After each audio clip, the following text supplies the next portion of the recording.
Now, I've seen many takes on this movie over the months, but for every time I've heard something it's too similar to Call Me By Your Name, or something it should have been gayer, or even something I dislike this movie because it's not as good as Ratatouille or The Incredibles, I kind of shiver a bit. Not only because this is genuinely my favorite Pixar movie, one which I find a tremendous amount of quality in, but moreover, I think most of the problems with this movie aren't really oversights or mistakes. They were strategically used to make the film more unique and different, while also retaining a bit of familiarity. Let me explain.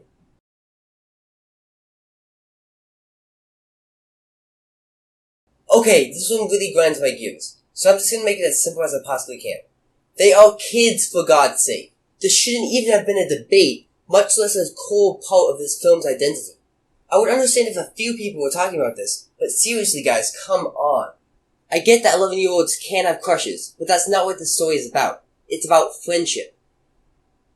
Not the other stuff. Pick a movie. Any movie. Your favorite movie. It has cliches.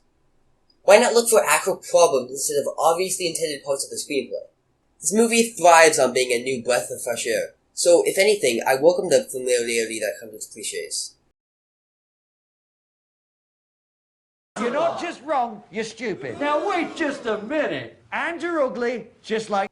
Alrighty, I think that's enough pissing people off for one episode. Now, let's talk about why I actually love this movie so much. This movie is good at doing stuff. But what kind of stuff am I talking about? Well, the soundtrack, animation, the story, and the creative concepts specifically. Let's start with the animation. Its claymation-inspired 3D visuals are a breath of fresh air, much like the rest of the film. And even though I think claymation is much more unique than 3D animation could ever be, I think the 3D animation was the right choice for Luca. I can't even imagine the amount of time and effort it would have taken to make this movie with claymation. And all for what?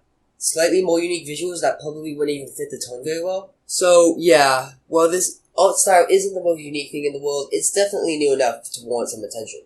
I think it's good, because while it's not claymation, it has that unique element of claymation, even though it's 3D, that makes it kind of special in a way. And, like I said, claymation would have fit the tone very well. Let's move on to the music. I liked the Go Find Out For Me scene so much that I included the background music of it in my Summer 2021 Meg Mix.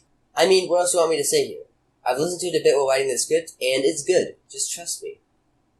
Let's just talk about the story of Luca instead. At a first glance, yeah, it's pretty silly. They want an Italian scooter because they do. Don't question it. To be fair, it's kind of funny, but it just kind of doesn't really have the same urgency as, like, Inside Out or even Shrek 4. And that's exactly why I love it so much. Come on guys, what have I been saying for the past 4 minutes? It is a breath of fresh air. It is trying to be unique and different. And on top of that, the more laid-back story allows us to focus on these amazing characters all the more often. And finally, we have the creative concepts. Luca has sea monsters that turn to humans when they aren't wet. That's both creative and a concept, and I really like it.